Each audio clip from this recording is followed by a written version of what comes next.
Janie?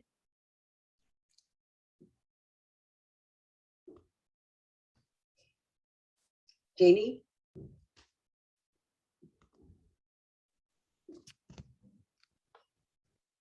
Janie?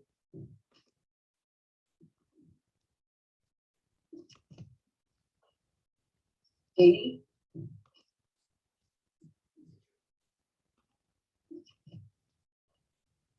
Janie?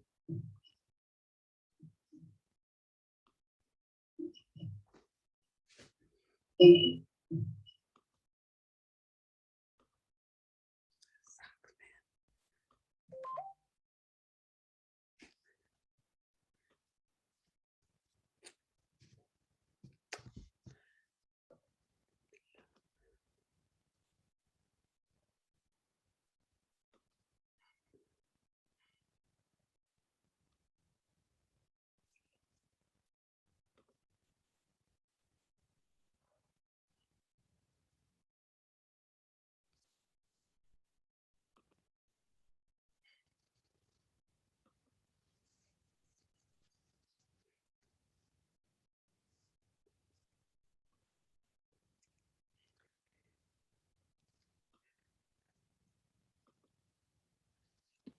I'm here.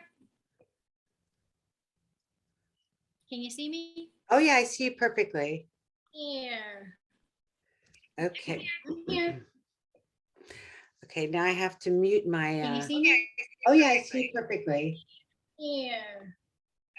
Okay. I'm here. Now I have to mute my. Oh yeah, I see you perfectly. Here. Okay. Here. I have to mute my.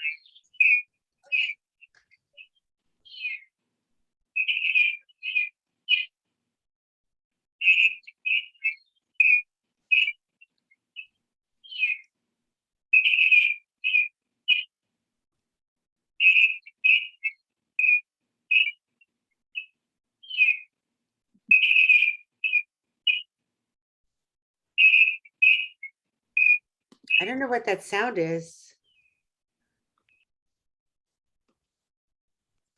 Can you hear me, Janie? You just froze.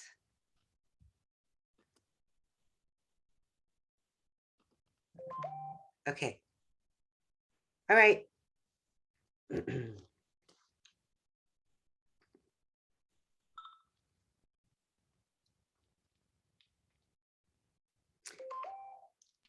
We're good?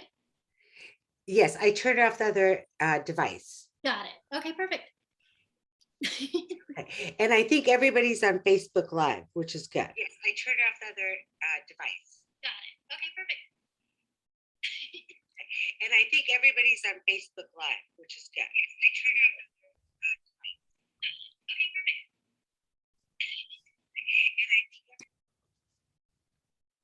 And I still hear the second sound. Do you? Let me get rid of all my little browsers. How about now? I think now we're not going to hear it.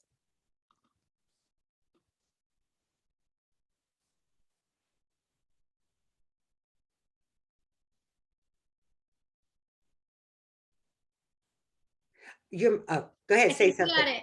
Okay. Yay. Yay. Okay. Go ahead, say something. Okay, hey. No, we still have an echo. I think there's, maybe it's me. Maybe I have more than one. Oh, yeah, you might have yours.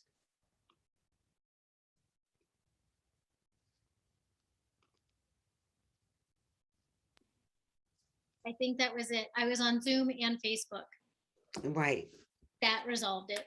Okay. You guys, thank you so, so much for your patience. Catherine and I have really a lot of success selling luxury real estate, but doing two people on Zoom and Facebook Live at the same time is a whole new learning experience for us, but we're figuring it out. Yeah. So I'm here with Catherine Bassick. Catherine, you want to introduce yourself? And we might go a few minutes late so that we can make up for the minutes here because we have so much information to share with you guys. Yes. Hi, I'm Catherine Bassick. I believe that by now you all should know us from all the other things. just an expert in luxury real estate. We have so much information to share with you. And our only hope in sharing this information with you is that we all get to be EXP experts in selling luxury, so that when we're representing luxury real estate, we all are very cohesive in the way we represent ourselves. And we want you to have the same knowledge that we have. So aside from this, if you ever have any questions, or if you find yourself in a situation where you're competing against somebody who's a luxury expert, feel free to, bring us in. We're always happy to help. And we want our company to succeed. And we want to be known as the luxury brand. So, and today is going to be amazing. So Today's Janie, one of my favorite topics. mine too. My name is Janie Coffey. A quick 30-second elevator pitch. Catherine and I know each other from Sotheby's. We were both with Sotheby's for a long, long time. And we both were at Compass, Catherine for a hot minute, me for longer than a hot minute, maybe a few hot hours. Actually, I was there for 3 years and I was the founding agent in my market before joining EXP. And Catherine went on to Christie. So between us, I think we have probably somewhere close to 50 years of luxury real estate sales experience in many different markets. I've sold in South Florida and North Florida. Catherine has sold in LA, Boston, and I think 2 places in California. So Silicon Valley, Yep. San Francisco Bay Area, and then also Beverly Hills.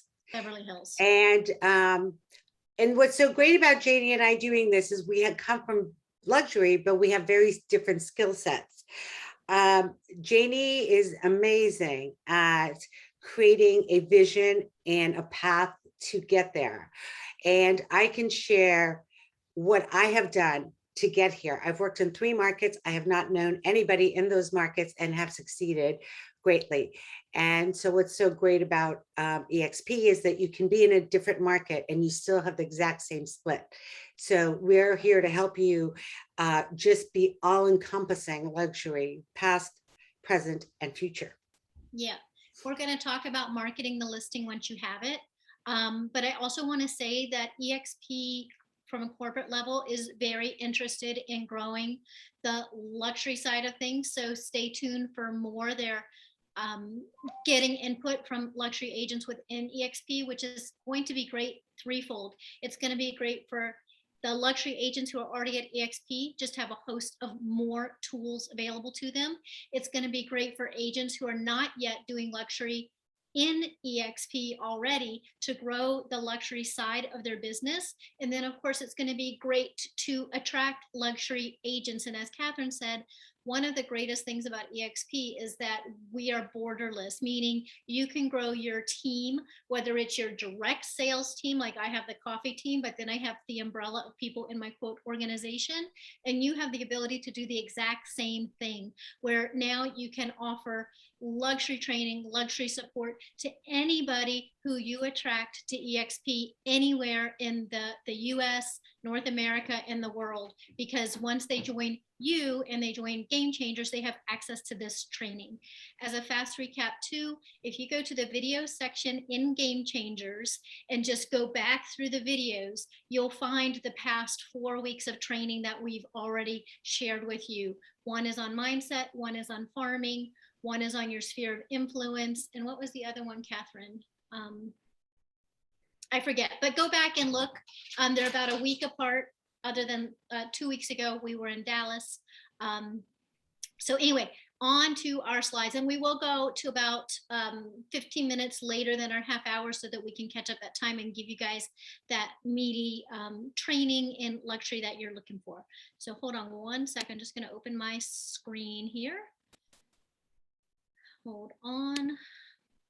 Got too many screens open. Who's ever had that happen? Okay, hold on.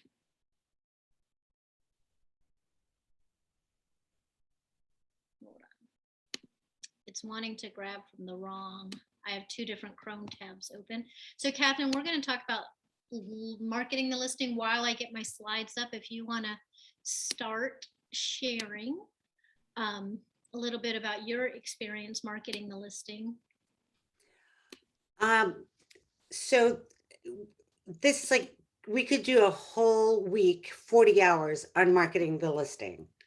But today we are going to be giving a very overview, a highlight of things that you should be doing.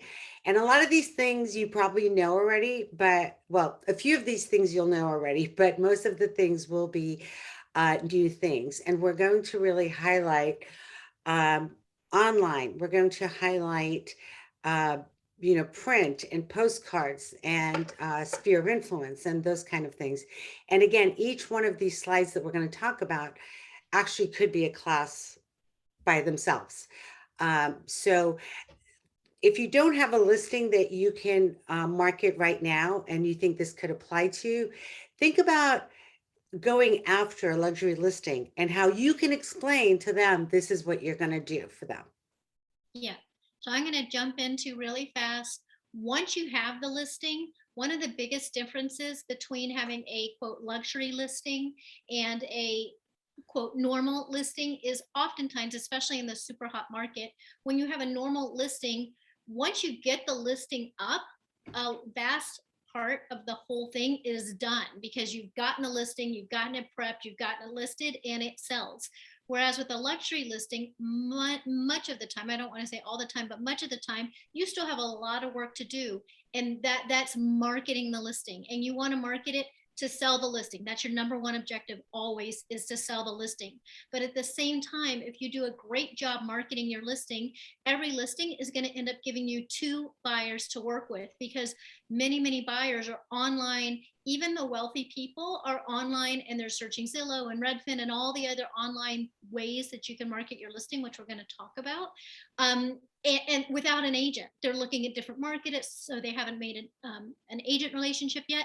And even if your listing ends up not being a great fit for them, or if it does, depending on the state that you're in, that's giving you two more listings. So one listing should result in at least three transactions pretty quickly.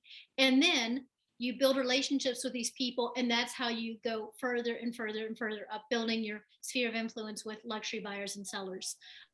Also, when you do a great job marketing your listings and getting them sold, you will get more sellers. Sellers are looking on Zillow. They're looking in the print, as Catherine said. They're looking online to see who's doing a great job, because often they're thinking about selling 3, 6, 9, 12 months in advance, and they want to see who's doing an absolute bang up job. So really doing a great job marketing your listing is going to blow your business up super fast. Plus, it expands your digital footprint, and your digital footprint lives on way after that property sells. So that's why you don't want to just put it on the MLS. I can't tell you how many niche. That was the other topic we had in the last 4 weeks, niche marketing. And the other reason for niching, at least creating some niche that you're into, like I do historic properties and equestrian properties, is those types of property sellers and buyers are looking for those types of agents. So once I've done a great job marketing something, I might have done it 2 years ago, but people are still going to find it online. So it's just compounding itself over and over. And you create brand recognition for yourself as the expert in that property type, in that geographic location. You're able to use your marketing collateral that you create, whether that's brochures, or in the time of COVID, we did really great job with virtual open houses where we were getting 10,000 people viewing our live virtual open house. So using that listing, even in hard times, allows you to create collateral to show future potential sellers exactly what you can do. That's why you always have additional nice brochures made so that you can take them on your listing presentations, and they start to see all those past people trusted you with selling their home. They're going to see that as social proof and want you to sell their home too. Catherine, also please feel free to jump in whenever you want. Yes, for me, I think video is just about the most important thing you can do right now. I can truly say video had a lot to do with every big sale I have made, and also big listing that I have gotten. So I know it's not everybody has $3,000-$4,000 to hire a video company to take videos of their houses. But in today's day, with your iPhone, you can do a great job and people want to see you. And something that you can easily do is be you and take a video of the house and talk about it. And that you have it and the quality is there. And there's so many editing options out there on the internet too, so that you can edit your video. Uh, and as Janie said, you have this, now you have this collateral that you can go on and take for other people. I listed John Krasinski and Emily Blunt's house, and I got a video, of course, and that video was all over the world because they're stars. But it may not have helped sell that house, but I guarantee you that other people will start looking at my other listings as well. Yeah. And just like Catherine was saying, it's really hard to get media and press and PR for regular normal listings.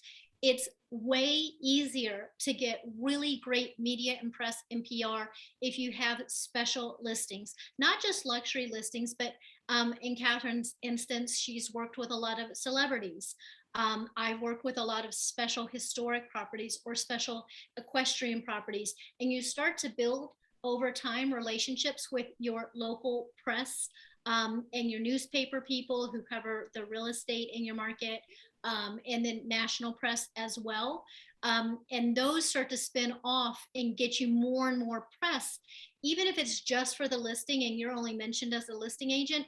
A, that seller thinks you're a complete superstar, and B, high-end press normally spins off to many more medium press. So several of my listings actually have ended up in Southern Living, not the print magazine, but Southern Living has a very robust digital presence.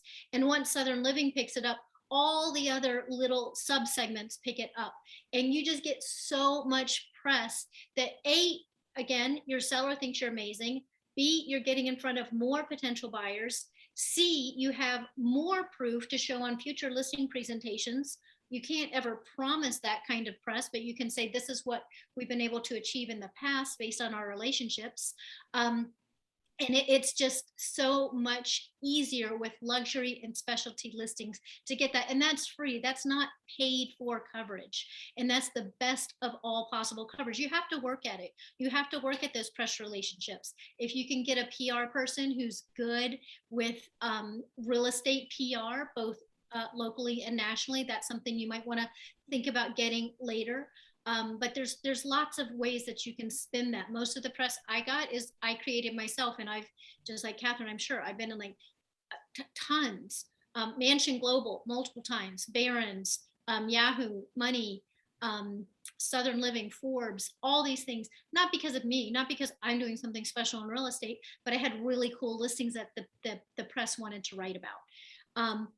When you also have an amazing listing, your luxury listing, don't just let the people who call you and contact you about it find out, oh, it doesn't work for them and they go away. Build your database, because as you build that database, you're creating future business. It's one of the most important things. It's like the most amazing catch-all to build your database. One thing I do is I use a text writer on all my listings, so that it says, because a lot of people won't call you about a listing, but they'll text a code to get details on the listing, and they don't realize that when they text that code, they're giving you their phone number.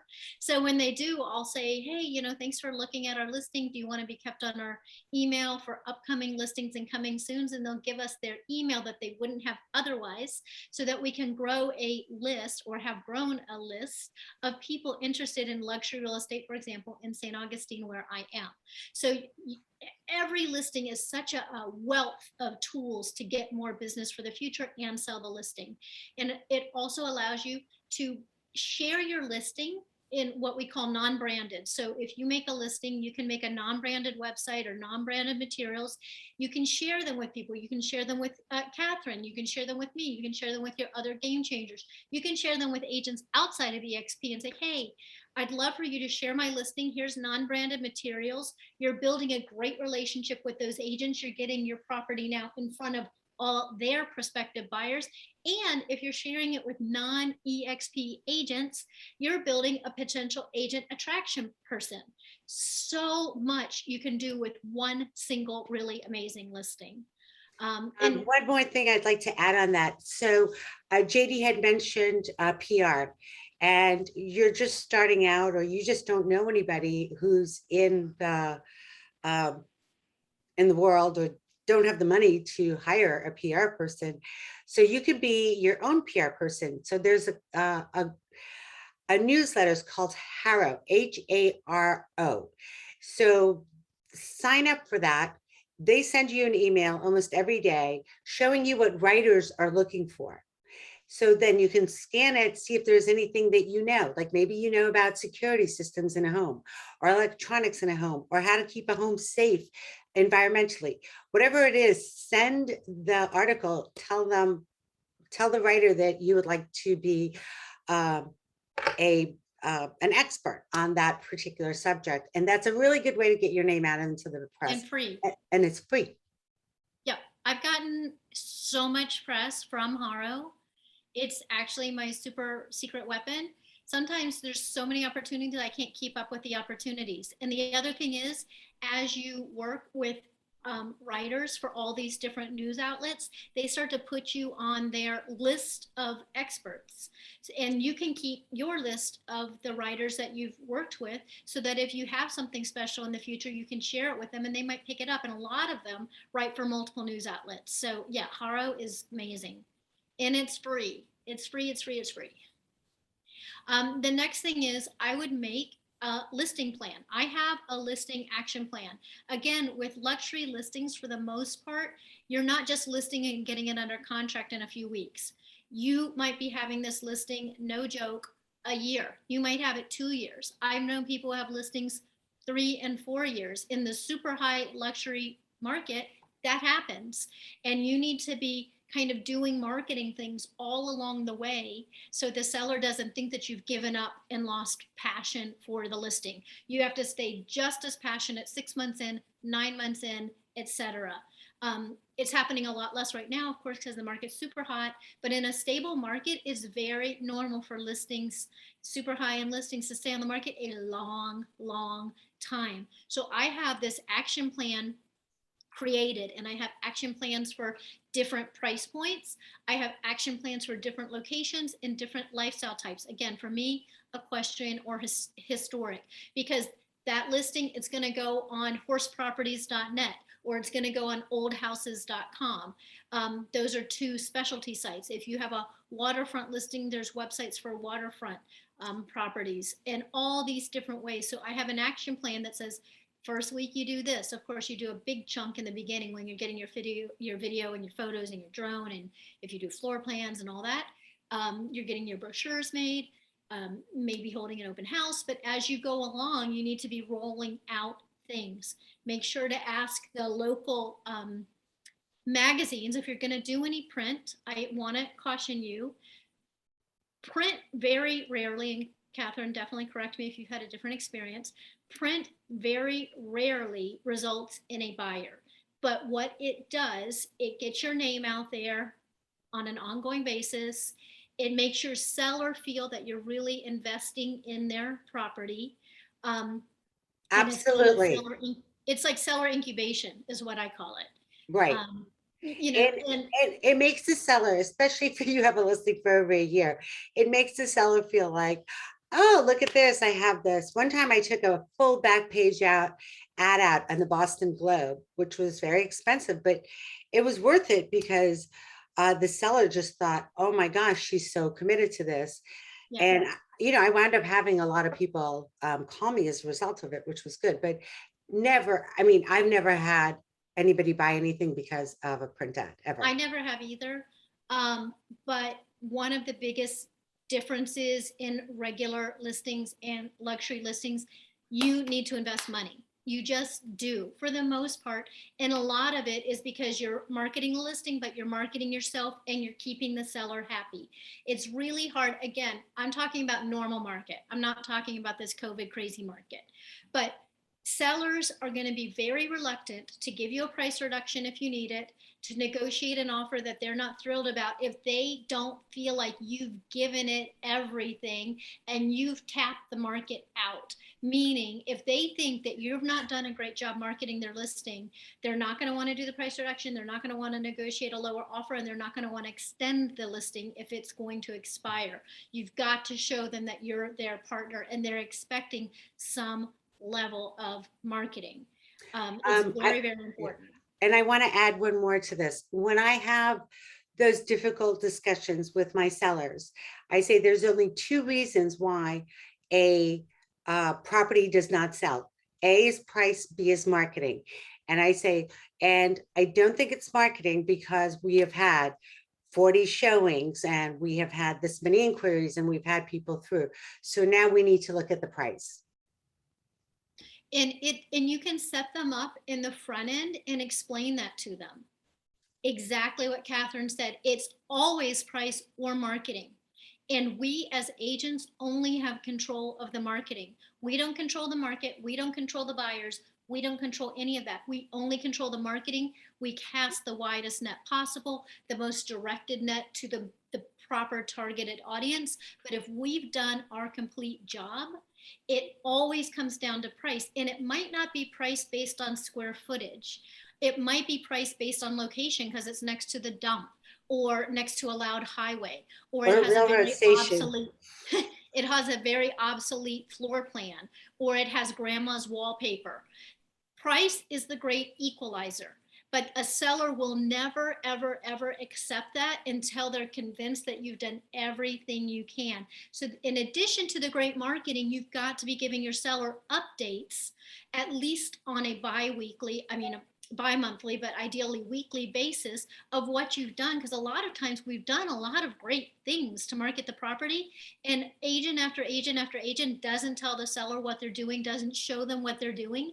And so the seller thinks they're not doing anything because they're not getting the results. So you've got to be kind of telling them, and you want to be in front of them on a weekly basis with the updates, not them chasing you down like, hey, what's going on with my listing?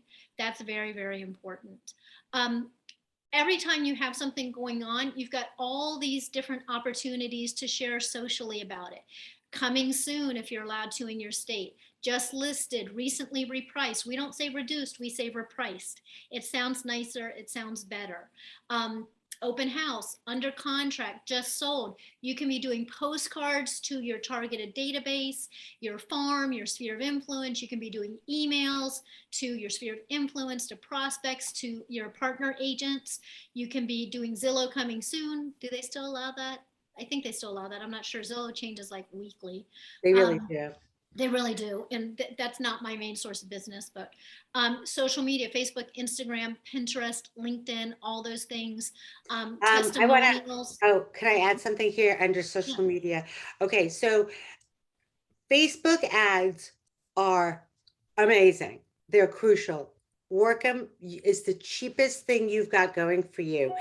And so Facebook is very, very strict about how, I mean, my gosh, somebody is like reported on real estate, because if you want to put your real estate up, it's almost like a, act of God that has to do it.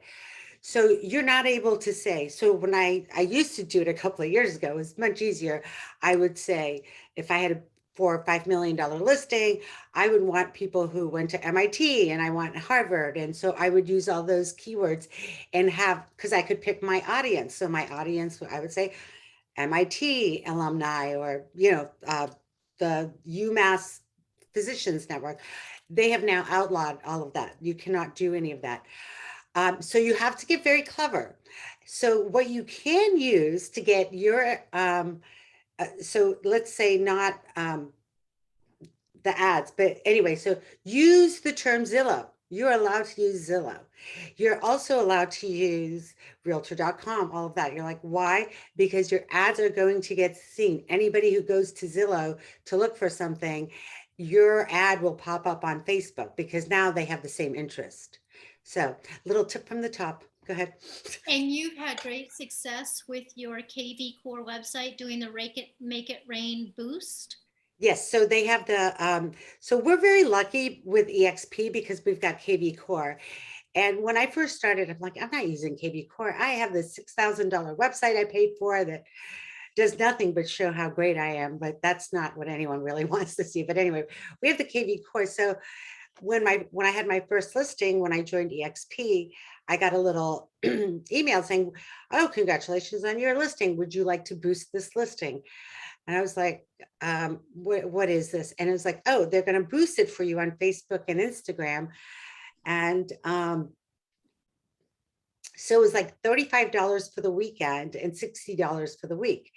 I was like, what the heck, I'll do it with $35 for the weekend. That $35 got me 8 new clients. Those guys know what they're doing much better than we can guess at it.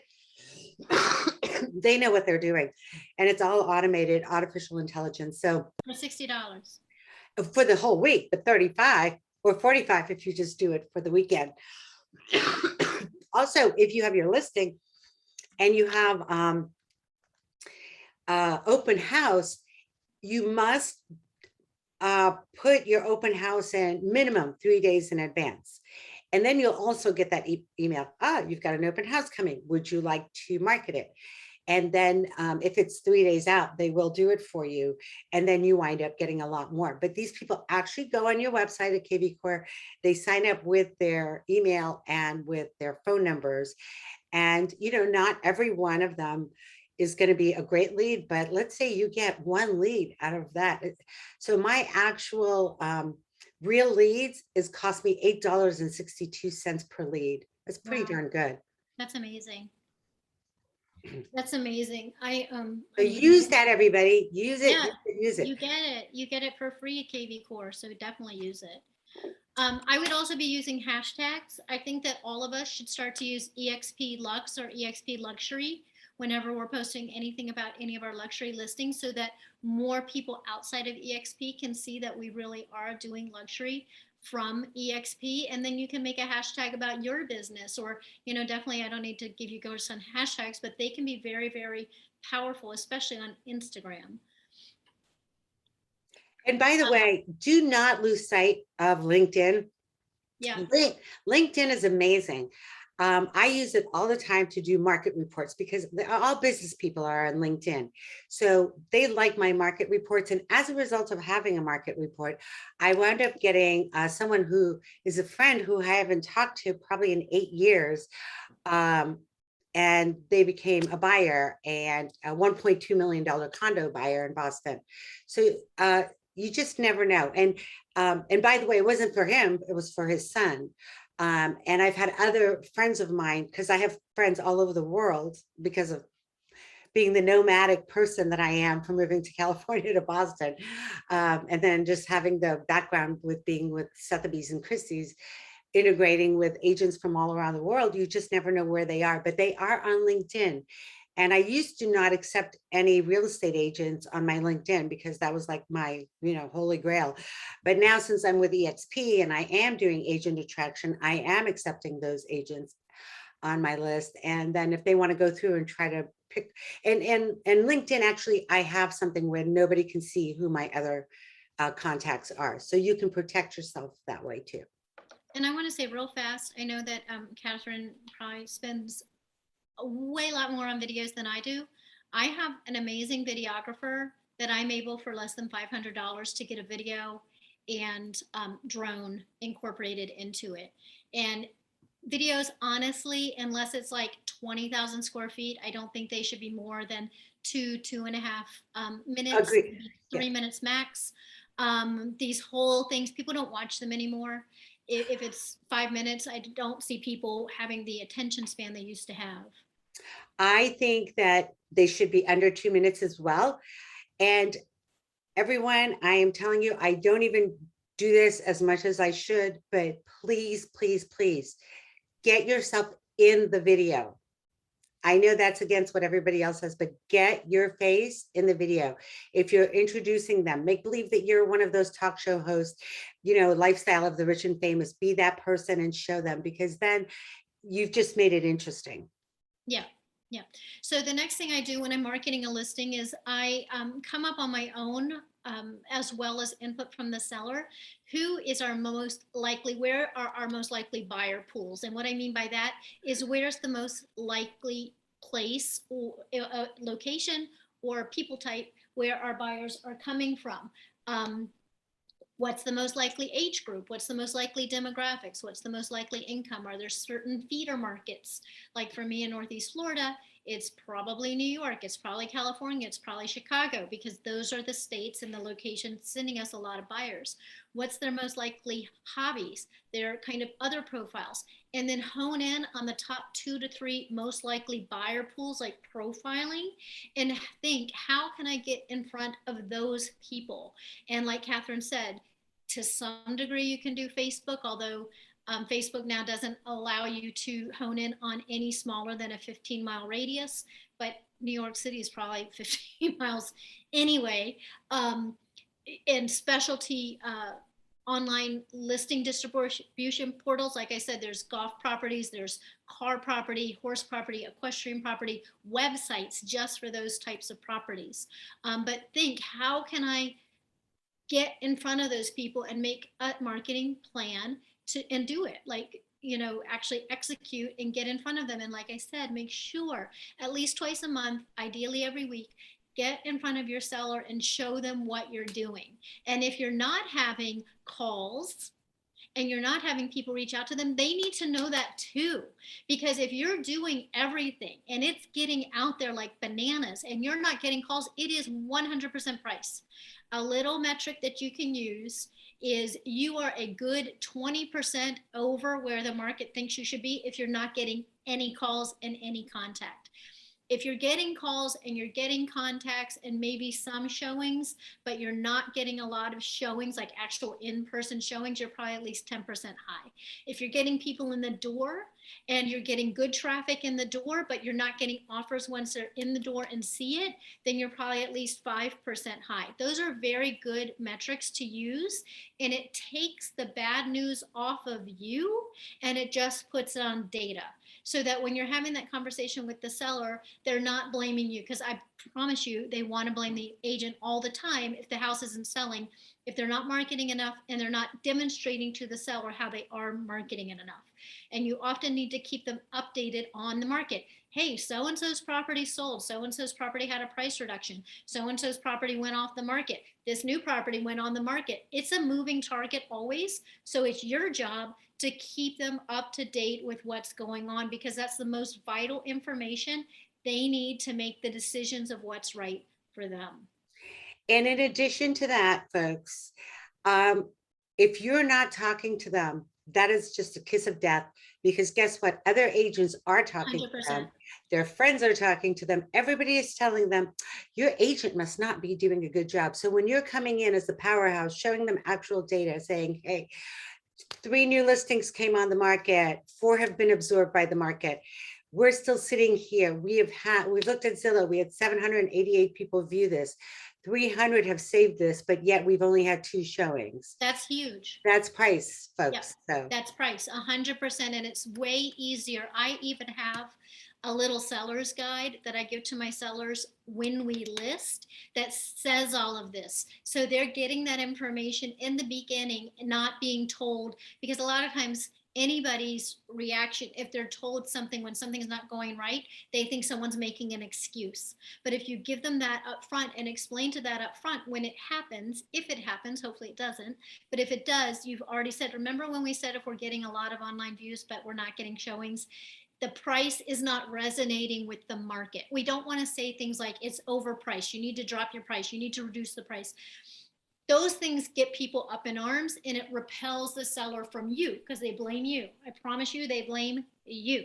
But if you say the things with the right language in the right way, they will come to you and say, do you think we need to do a price adjustment? Do you think we need to make a change? Because you've told them and now they're seeing it and they can make their own decision. People want to make their decision informed. We're going to wrap up real soon, but one thing, Janie, with this, I want to, first of all, anybody on this call who did not write down what Janie just said is missing out. Price is not resonating with the The market. buyer. That's a really good one. Here's another one, folks. You have to talk to them about price, because then they'll come back to you. So I had a situation where somebody wanted to list their house at $13 million. I suggested $10 million. And then it didn't sell. We were having showings. I was doing great marketing, so we were having a lot of showings. And then I didn't ask her for a price reduction because she was very adamant that it had to be $13 million. Well, then when we were talking about it, she's like, I just don't think you're very professional because you never told me I should change my price. That happens. So you have to have documentations where you have recommended that certain price in the very beginning, and then be able to say, so you're helping them also, because the other thing other agents are saying, your price too high. Has your agent told you that your price too high? Well, of course not. No, my agent has never said that. Well, be the agent that says that. It's not fun to do it. 100%, 100%. I always tell agents, you are like the doctor or the attorney. And sometimes what your doctor has to tell you for your best interest, or what your attorney or your CPA has to tell you for your best interest, as much as you might not want to hear it, they have to tell you that because that's professionalism. They're not telling you things to make you their friend. They're telling you from their professional experience and their professional background what you need to hear. And just like Catherine said, that lady wasn't happy with her because she didn't say it. I actually sat when I was the executive vice president of Sotheby's, my whole job was solving problems for agents. Like that was my whole job for 400 luxury agents. That's like 400 crazy people. And I'm solving all their problems because we know that luxury agents are crazy. And their clients are crazier. So and their clients are crazier because they did, but actually this agent had brought in his seller. They had been listed for over a year. They were friends before, and she was not wanting to extend the listing. And he asked her to come in and speak with me, and so that we could sit down and kind of, I think she brought her attorney or something else crazy. But I asked her, because she was clearly blaming him for why it hadn't sold. And I said, why do you think it hasn't sold yet? And she said, the price. And I said, okay, who came up with that price? And she said, I did. And I said, and why then are you blaming him for the price? And she said, because he listed it. He wouldn't have listed it if he didn't think it could sell at that price. So therefore, it's his fault. So you have to have those conversations or they will blame you. I will 10,000 times rather not get a listing than agree to something that I think is ridiculously priced unless we have a solid conversation around that and say, okay, I don't think it's going to sell at that. And then you have to come back to that over and over. They forget 100%, like Catherine said, they forget, because it's a marathon at that point, and you're wanting them to stay with you until they actually get the market has adjusted their thinking enough to the price, but they can never think it's your lack of effort. And that's why the marketing is so important. Okay, I want to wrap up fast, but you've got to have complete amazing visuals. You've got to get amazing photography. You must invest in amazing photography. You've got to have videography, good videography. You have to have twilight photos. And please stop with the twilight photos that somebody, some remote person did for $10, where it looks like, and this one, even in this picture is a little bit, you can see in these windows here, where it looks like a nuclear glow is going on inside of the house, or every single window is the exact same shade of lemon yellow. That doesn't look real, folks. Like, get better twilight photography, either real twilight photography or invest in better, higher skilled Photoshop people to make it look more realistic. Aerials, if you have floor plans, convert them to PDFs so you can put them in your MLS, and convert the PDFs to JPEGs so that you can put them in your MLS as an image. There's a great app called Flowplan, Floplan. That was right there with your 45 minutes on this call. Get it. You can walk around the house with your phone, and in, depending on the size of the house, 10 minutes for a small house, 30 minutes for a big house. In a day or two, you'll have a complete floor plan. It makes you look like a superstar. Of course, if you get Matterport includes floor plans, and then create a brand aesthetic around you. You already have a brand aesthetic for your card and your website and maybe your open houses. Well, implement that into all your social media and your brochures and everything like that, because the beauty of exp, it allows you to brand yourself. You're not having to just look like any other Sotheby's agent or any other Compass agent. You have your own specific brand, so incorporate that into everything you're doing.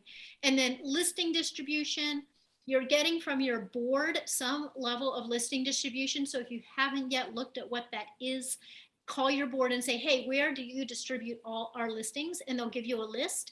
And then look for the specialty sites like circleoldhouses.com, horseproperties.net, bedandbreakfastforsale.info, Lake Homes USA, carproperties.com. There's a ton of them for your specialized properties. Make sure you list your properties there, your website, your blog, and then you can use a third-party source. It's called LuxVT, LuxVT.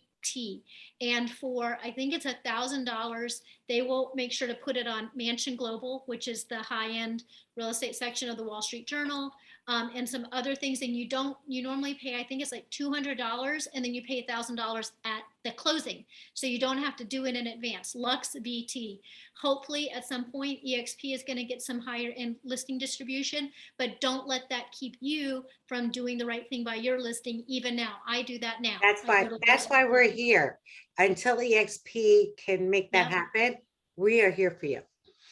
Yeah, exactly. We are your EXP luxury guides until and after. And EXP after adds special stuff. Hype up your social media, your YouTube, your Instagram, your Pinterest, your LinkedIn. There's all those ways to market your listing, so use it. Super, super important.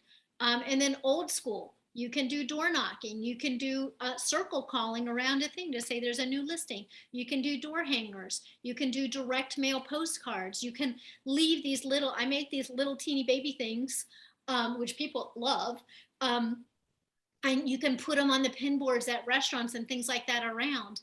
Have open houses. Do text writers like I talked about. I have a text writer on all my listings, so I capture drive-by people's contact information. If you have open houses, you can do customized water label bottles with the URL for the listing website. We already talked about print.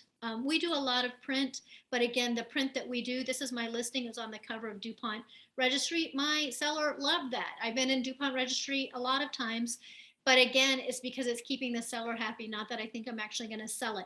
By the way, all of those print people, contact the people. If you decide you want to do print, contact the people and say, please keep my information, because if you get close to press and you're starting to discount ads, let me know. Because a lot of times they need to do a set number of pages. And if they don't have that number of pages, they give crazy deals to fill those pages. DuPont Registry especially. I'm talking like crazy deals. So it's not just a set price that you see on their media chart. You can arrange deals with them if you decide to do print. Zillow, it's changed a lot, so I don't even know how much I want to talk about Zillow. Definitely maximize it. Make sure your video is on there. If you didn't get a paid video, you can go into Zillow and upload a video yourself. Like Catherine was saying, you can do a 3D walkthrough if you don't do Matterport, and that's all free, by the way. You can tell the people that show it to make sure they favorite it, because when they favorite it, they'll be notified of any open houses and price adjustments and things like that. Definitely make sure to check your Zestimate. The Zestimates are so wacky, but you should know what it's saying, and you can fight it a little bit. Make sure to go in and remove any old pics of any past listings. Very important. Yeah, very important. Make sure to favorite yourself, so that you get updated as things change. And then if you have a virtual tour or anything, make sure to share that. So maximize everything you do with Zillow, even if you're not a Zillow Premier agent. Just make sure to do everything you're allowed to do for free. Super important. Maximize YouTube, same thing. Put the address in the title so that if people drive by a property and they Google it, YouTube results really show up far in Google search. You can go into YouTube and geolocate your listing. That's super important. If you have a website that you made, like a single property website, put it in the text description.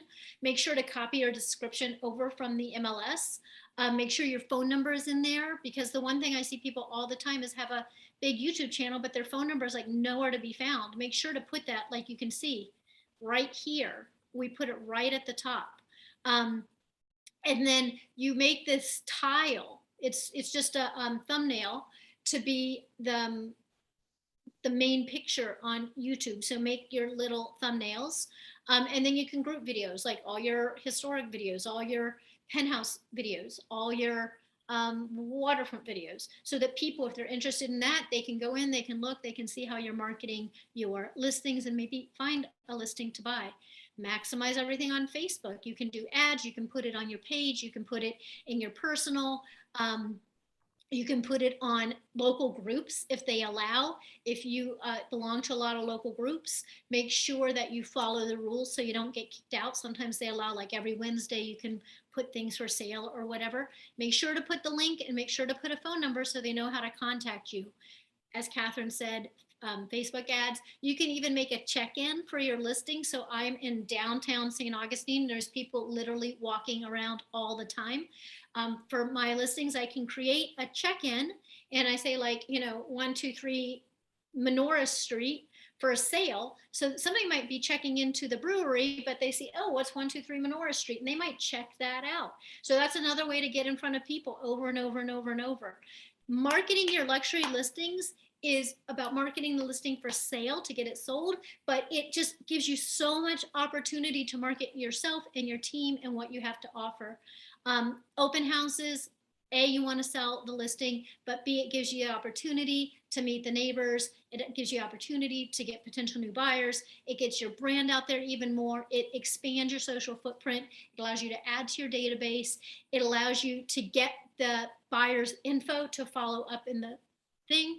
And it gives you stuff that you have now to promote on social media, YouTube, Instagram, Facebook, things like that. By the way, these metallic mylar balloons, whenever we do an open house, we put out at least 20 at a minimum of these directional signs, if it's allowed in the neighborhood, pointing in to the open house. So we go several blocks out in every direction, and we put these directionals pointing in, because even if somebody doesn't go to that open house, they see, oh, the coffee team does a really great job marketing their open house.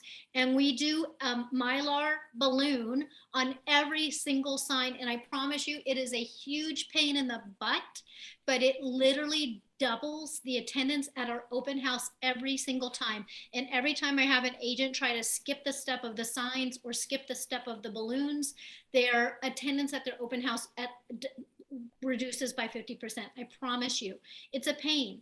If you're a woman and you wear higher heels or fancier shoes, take your flats when you're running out putting the signs out, or get somebody to do it for you. I like to put our signs out, by the way, myself when we're doing it, because you get a lot of people walk up to you and say, oh, my agent said that open houses don't work, or where's the open house, or anything like that. It gives you a lot of opportunity to talk to the public. But if you're doing it by yourself, wear flat shoes, do it 45 minutes to an hour in advance, because it takes you all that time to do that, and be able to get back to the house, calm yourself down. I'm in Florida, so it's hot all the time. So I need like 15 minutes to cool off. And then that. I want to add one thing to the open house signs. If you Yeah. have someone else do it, or if you're not that experienced in doing it, make sure that you place the open house signs in proper places. In other words, don't block sidewalks where someone with a wheelchair can't get through because your open house sign is there. Always be very respectful of the other people who are trying to navigate around. One time I had someone else do that, and then they put it in the crosswalk, and then on Facebook there was this whole thing like, I can't believe how thoughtless she is, blah blah blah. And I just it was not me. I wasn't even holding the open house. Someone else was, but of course they were using my sign. So You just have to make sure you double check to make sure your reputation stays intact. And I was lucky enough to have my reputation back intact after that. Yeah. But I have to jump off because I have a 12 o'clock call. As a quick wrap up, email marketing, that's why you're capturing contacts and making your database of potential buyers, potential sellers, fellow agents, things like that. So you can send out your listings, you can get in front of them, you can share it on a workplace. You can send the email to the local press to get picked up. And I get a lot of press. I've been really lucky because I work at it. Here's in our local newspaper. I've been many, many times in our local newspaper, several times in the Wall Street Journal. One of my listings was chosen as House of the Day by the Wall Street Journal, which is pretty fabulous because they only choose one house per day in the whole world. So for one of my listings to be that, and I know Catherine's gotten tons of press, that's because we've built relationships over time that we have cool stuff to share. And then you can have special events. You can invite the who's who in your area. You can have boating events. You can have car events. You can have broker caravans, invite only events, things like that. But I have to jump off. I'm so sorry. But it's for a luxury listing. Actually I got 3 luxury listings here in my market from a developer who actually came from Compass where I was and brought his 3 $4 million listings. And when I switched to EXP, which is pretty phenomenal because that's the top one half of top one half of top one half of my market. Like about 1.5 is generally the pretty high point in my market. So 4 million is really high. And he's listing 3 with me at EXP. We are doing luxury. You can too. Talk to Catherine, talk to me. We're here to help. I gotta run. bye, Janie. Bye. Okay, I'm gonna run too.